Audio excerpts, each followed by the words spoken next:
syempre yun nga, gather data, ilang taon na ba siya, site survey, tingnan natin kung ano yung mga defects, mostly may settlement crack. So doon din papasok si tinatawag natin na ground penetrating radar. So kung sa may delamination naman, doon papasok yung testing natin na half cell potential. So may QS kayo? Meron kaming QS. Yung ano, di ba sa company nyo, ano yung usual structure?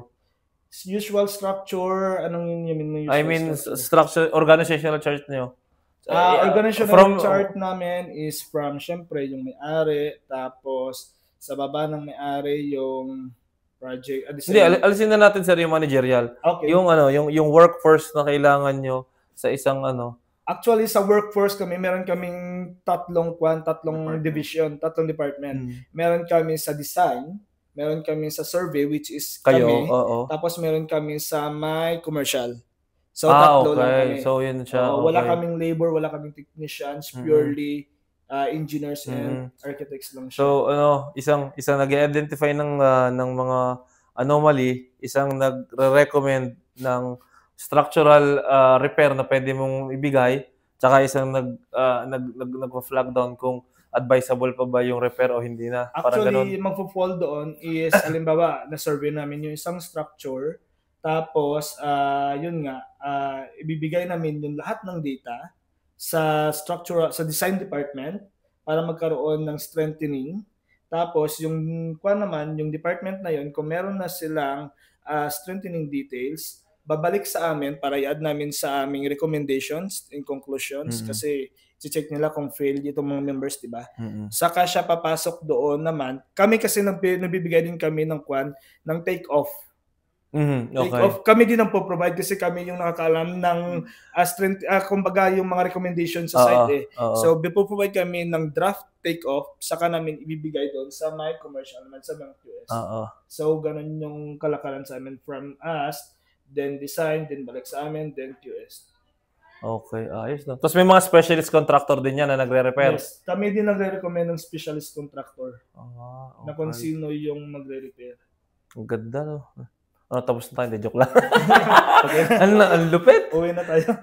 Ano yung mga kadalasang machine? For example, may may nakapanood sa ating Pinoy na nakakaisip mag-umpisa. Actually, sa Pilipinas, kasi sa pagkakaalam ko pa lang is GPR. Meron tayong kasing GPR na para lang siya sa may concrete to determine yung rebar, spacing ng rebar or diameter ng rebar, concrete cover. Hindi ko alam kung sa Pilipinas meron tayong tinatawag na ground penetrating radar para naman yun sa may soil beneath the structure. So, hindi ko alam kung meron pa sa Pilipinas. Pero sa pagkakalam ko, meron lang tayo sa Pilipinas is GPR and then rebound hammer. Pero sa rebound hammer naman, alam naman natin, surface lang yun. Tsaka hindi siya, surface hardness. Yung lobby, hindi mo alam. Pero dito kasi marami kaming machine. Meron tayong half cell potential para sa corrosion, UPV para doon sa may hardness ng concrete, may UPE din to determine the depth of the crack of the structure. Grabe. Madami siyang madami siyang equipment. So pala doon ng doon ka dapat mag-i-invest sa mga equipments. Sa atin kasi hindi natin kaya kasi meron kaming GPR which costs 110,000 dirhams. O times 15 nyo, 110, 1.5 billion, tama ba? Yes.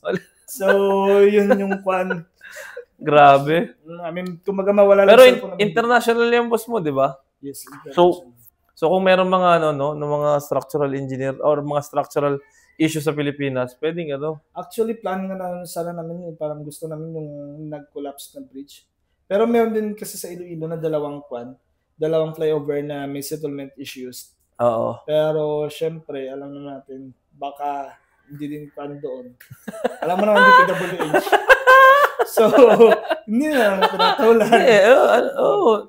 Ano lang Pero baka meron kayo dyan.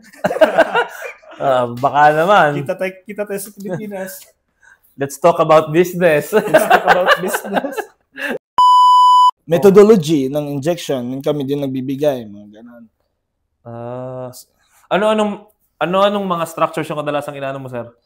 Ngayon may current kami na basement kasi doon alam naman natin dito sa UAE, di ba, mababa yung water table.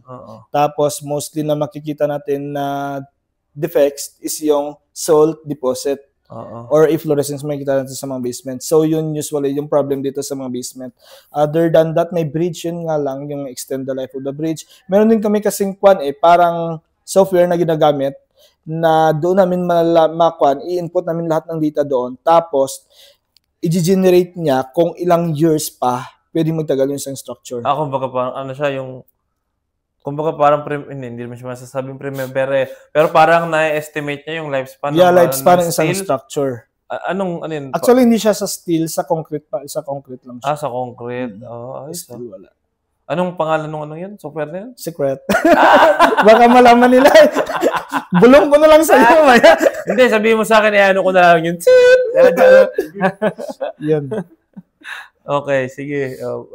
For intellectual purposes, bawal. Pero anyway, ito, medyo personal take na to.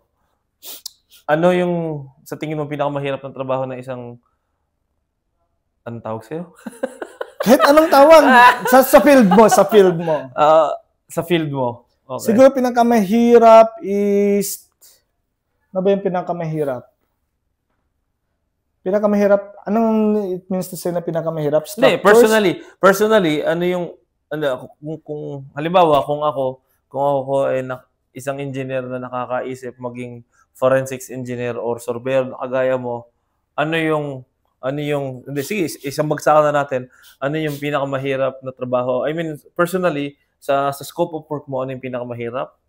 And ano yung pinakamadali para sa'yo? And in case gusto akong maging forensic engineer, ano yung mga skills actually natatangi para sa'yo? Kasi wait lang. Kasi parang nakikita ko medyo parang inspector din kayo eh. Ang inspector kasi kung sasabihin natin inspector, parang doon na siya papasok in the field of QA/QC.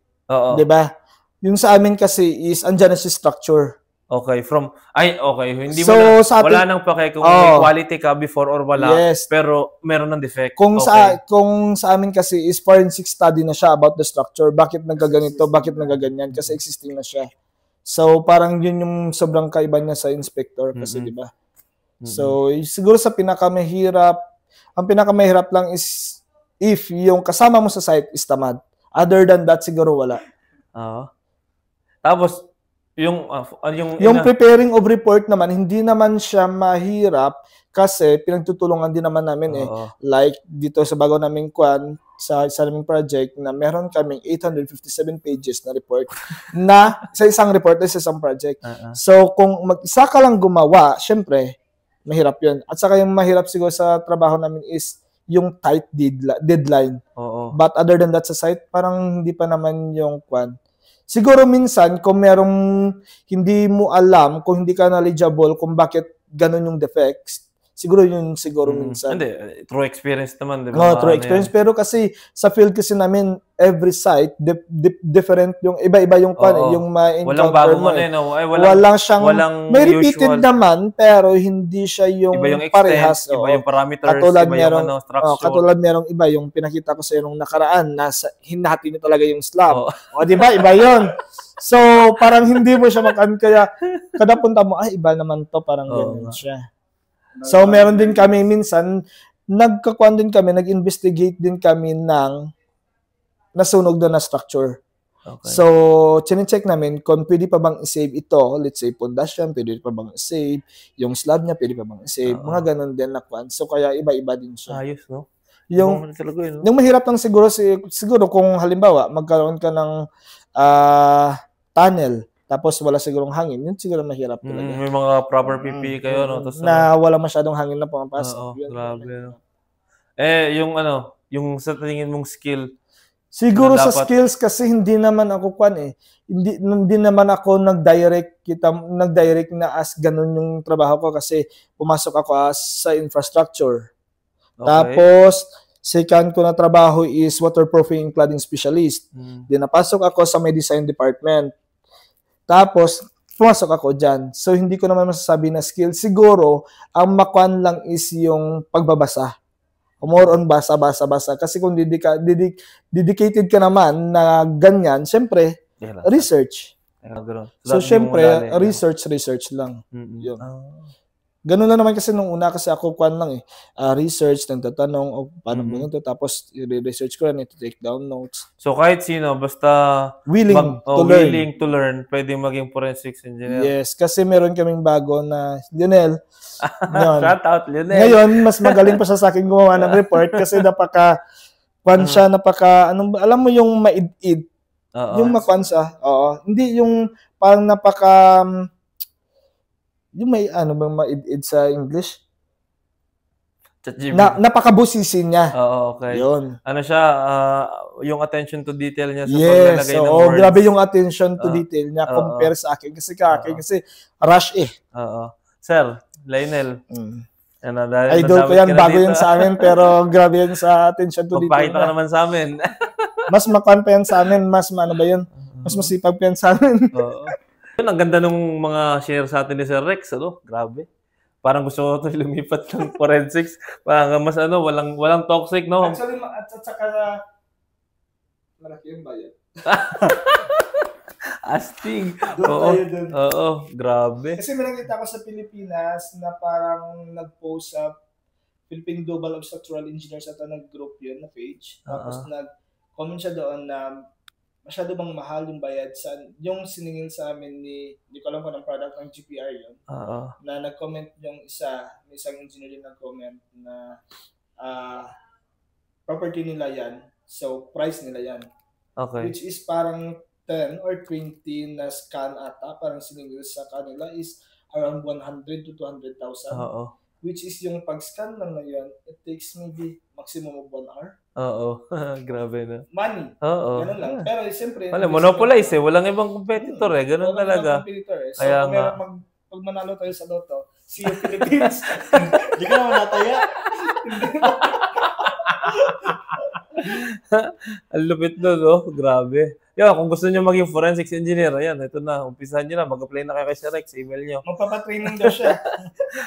Ayun, malay niyo in the future. Actually, niluluto namin, baka maggawa kami ng ng mga tutorial kumbaga parang training or ano bang tawag doon, seminar para kumbaga step by step scanning or analysis ng structures na pwede niyo matutunan at pwede niyo maging skill na babaunin niyo in the future. Niluluto pa namin pero abangan niyo. At saka pagkakala mo kasi sa Pilipinas, hindi ako nagkakamali, parang sa amin lang sa Iloilo, parang merong dalawa lang na specialty ng ganyan. Pero hindi siya broad or hindi siya masyadong malalim. Hindi kasi dami ng machine nyo pati.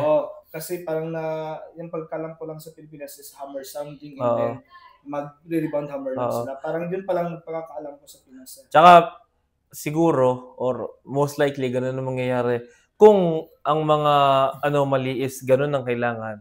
Nasa Pilipinas walang problema. Pero in case severe na yung gagawin or mas malala na yung mga damage na i-check, siguro nag-outsource na lang sila sa ibang bansa kagaya ng Siguro din. Katulad ng nangyari sa EDSA, yung nalaglag ng isang bloke. Hindi ko alam kung nakita niyo yun sa Skyway. So, kung yun spalling na yun. So, hindi ko alam kung yung kung doon na sana papasok yung trabaho din namin. Diba? So, baka may taga-Skyway. Ano ba sila? Mates yun? Anong grupo yun? Basta, yun na yun. Basta, kayo na yun. Kontakin nyo nila si Sir Rex. Ayos na yan. So, ayun. Pasok naman tayo sa pangalawang topic natin or pangalawang kwentuhan natin. Ang dami natin pag-uusapan. QA/QC naman. Siguro kahit saglit lang. Si Sir Eric. Na kung mo sa site. Sabihin lang. Hindi kasi pa lang ako magwa 1 year sa site. First site ko. Okay. As a QA/QC. Tapos, wala talaga akong experience sa Pinas. Pumunta lang rin ako dito. Tapos, yung first ko talaga. So, your first job ever is QA/QC? Ayos. So, kumusta naman ang pagiging QA/QC? Ano masasabi mo bilang isang batang QA/QC? Okay naman. Araw-araw may bagong natutunan. Tapos, marami ring tanong minsan sa mga consultant. Pero, yung ibang consultant talaga masusungit. Ayaw nilang magbigay ng solusyon. NCR ka agad. Ganun. Ay, hindi naman ako ganun. Proactive ako, hindi ako naghuhugas kamay. Hanggat maaari ako yung hugas kamay. Pati yung style ko as consultant, hindi ako yung nasa office lang, nakaupo, na nag-aantay. For example, slab inspection or post na yung slab. Hindi ako yung last part na, yung kung kailan siguro padating na yung truck, tsaka ako mag-check. Hindi ako ganun. bottom bars pa lang, nag-ano pa lang sila, nag-slab pa lang sila, maganda mo rin gawin yun, is nagsicheck na ako. Kasi, ano lang, logically, for example, may makita akong mali sa bottom bar, or may makita akong mali sa biga, sa mga bakal ng biga. Mababaklas pa ba nung ano yun, ng contractor yun, di ba? Hindi na. Magmumukha lang akong pasikat, pasiklab. Nandun na eh. Ito, ewan ko kung ibabash nila ako dito. May mga nami-miss out ako at sigurado ako may mga consultant na nami-miss out. Kapag may na-miss out ako na comment tapos nasa taas na kami, nasa ilalim, wala, pikit. Pikit mata na lang. Hindi naman talaga yan makakuan eh. Hindi yan maiiwasan yung miss out. Oo. Hindi talaga yan maiiwasan sa dami. Scope of work natin. Napaka-perfect mo naman. Oo. Kaya sa trabaho mo namin, kaya kailangan always dalawa. Oo. Kasi hindi mo yan makikita lahat eh. Although, yung mistake naman na pinag-uusapan natin, hindi siya major mistake. Meron kasing major at fatal mistake, merong minor. Parang yung nakita ko lang is, alam mo yun, hindi maganda yung termination. Kasi joint siya. Hindi maganda yung termination ng column at ng beam. Pero hindi naman siya ganun magmamatter dito kasi mahina naman yung dito, lindol eh. In case lang magkaroon ng lindol, sigurado naman ako pag mahirap magsabi. Pero based sa current situation ng mundo and sa sa parameters na meron dito sa UAE, kung magkakaroon ng lindol dito na kayang mayanig ang building is magugunaw ng mundo. Or baka may missile or something, pero wag naman sana. Anyway, yun, yung mga ganon. And then, ayun, maganda na banggit mo na may mga ganong consultant. So, iwasan niyo yung ganon, di ba? Bata siya, nakikita niya na ganong consultant. Especially sa mga Pinoy na consultant. May kilala akong Pinoy na consultant na, alam mo yun, medyo mataas ang lipad. May mga ganon eh. Parang kilala ko din yun. Hindi consultant yung kilala mo. Hindi consultant sila yun. Hindi pa nagiging consultant yun. Hindi ba? Ano lang, contractor lang yun. Yung nag-interview sa'yo na, mahirap na yung kilala. Huwag natin pangalan yung So, yun. Ano mo sa kanya kung ano yung nasabi niya, yung sinabi, yung tinanong mo sa akin? Yung regarding dun sa may crack sa may foundation? Na pinabakbak ng consultant. Oo, pinatanggal kasi. May consultant kasi kami. Okay. Ang ginawa niya, may crack kasi sa foundation. Siguro, everyday, may footing na nagkakaroon ng crack. Okay. Pero ang agad niya, ang take niya kagad, tanggalin kagad yung mga footing. Point of view mo ba? Okay. As a consultant din, di ba? So parang may sugat yung tao, tanggalin mo na yung paa. Di ba? Nagkasugat yung paa mo, tanggalin mo na yung paa. Palitan mo ng bagong paa. Hindi, ang nangyari kasi sa kanila, parang ganun. First sa discussion na sa akin is, nag-inspect daw sila, nakita kaagad na may crack yung footing, which is, agad-agad, conclusion is removed. So, walang proper investigation kung bakit, ano ba yung crack na yun, shrinkage lang ba yun? Okay, tama. Or maybe due to evaporation. Okay, oo. Nagsettle lang ng konti. Oo. Or merong vibration na nangyayari sa tabi. So, yun yung diba? Oo. Tama naman. I mean, tama ka. Pero ano nangyari? Sumunod na lang kayo sa consultant? Hindi kayo nanghingi man lang ng justification bakit kailangan ipa-remove? Hindi. Ang nangyari nun, parang ilang footing yun. Siguro 20 footings. Tapos, ang napag-diskusyon na, tatanggalin lahat. Pero nung nagkaroon ng internal meeting, parang 10 footing na lang yung tinanggal. Yung bakit may mga daw? major cracks na lang. Wala nang information after nun. Basta tinanggal na lang. Hindi, andun na tayo. For the sake of lang, ayoko naman magmagaling, no? Baka may consideration sila. Pero kung ako yun, syempre, to back of my head, nakalusot sa akin yun eh. As a consultant, hindi dapat nag-crack yun, di ba? Ano pang silbing nag-check? Site engineer, project engineer, project manager, QA, QC. Tapos ako, kung malalaking consultant pa yan, may inspector, tapos may RE. Ano pa silbing ganun kadaming engineer kung nakakalusot siya, di ba? So, tsaka hindi pwedeng, mag-conclude ka agad. Oo, na alisin. Ano problema? Yun din yung explanation. Wala man lang sinadjust na testing, ganyan. Kasi, unang-una, sabihin na nating NCR, nag-NCR siya. Okay, nag-NCR siya, corrective action niya, tanggalin. O anong preventive action niya? Di ba? Wala kang preventive action eh. Di ba? So, At saka as a consultant, hindi yun para sa akin na sa point of view ko. Hindi yun tama na you jump into conclusion ng ganitong ganyan. Kasi first of all, hindi mo pa nakita kung yung cracks ba is due to maybe nagsito lang kasi hindi well compacted yung base mo, di ba? oo. Or maybe shrinkage lang siya. Bakit mo conclude na, okay, remove. Tsaka, hindi, as a contractor, pwede kayo mag-dispute eh. Di ba? Saang standard nila gayon na kapag may crack, kailangan mo agad i-remove and replace? Hindi, kaya nga may concrete repair eh. Kadami-daming pag-aaral, Hindi kadami-daming... ka mag-injection. Oo, Wala. Nagkaroon lang ng internal meeting nun, tapos kalas. Tapos na. Taranggal diba? na lang 10 foot. Ay, ang dami. Paano? Tanong ka pa ng marami basta sa QC siya. Ayun sa may tanong rin ako dun sa, recently kasi may mga slab na akong chine-check. May mga concealed beam ka, may ganyan. Okay. May mga sleeves. Okay. Nagka-cut sila ng concealed beam. Tapos naglalagay na lang kami ng trimmer bars. Concealed beam. Then trimmer bars. Okay. Kasi may mga sleeves. Wait lang, bakit kami concealed beam? Kasi may opening? Okay, may opening. Tapos may penetration? Kasi malapit siya sa may stair. Okay. So, pipe chase yun. Sigurado ako. Ano siya? Shaft siya kaya opening. Okay. Tapos So, ayun. Madalas wait ko lang. nakikita yun na Staircase, so core wall, then may opening tayo, which is usual. Then dahil malaki to, meron tayong corner bar, meron tayong trimmer bar, and kung masyadong malaki siya, meron tayong concealed beam. And then may vertical ba siya or horizontal? horizontal. Sa slab, horizontal? Sure? Horizontal na ano? So, compromise yung slab mo. Horizontal. Concealed beam, di ba? Concealed beam. So, ibig sabihin, nasa loob ka ng slab. Nasa loob siya Hidden slab. beam siya. Hidden beam. Then, horizontal? Saan papunta yun? Ba't horizontal? Papunta, saan ba banda yun? Baka vertical. Hindi, horizontal siya eh. Okay. So, ibig sabihin, yung horizontal mo, gumapang sa buong slab? O, di hindi siya pwede. Kasi isipin mo yung napakahabang span na yun. Na-compromise na yung kung ako yun, ewan ko, baka may ibang solusyon yung mga structural engineer dyan. Sa akin, kung ano yung haba ng itinakbo nung conduit mo, tapos kung saan siya lumiko, ititreat ko yan sa opening.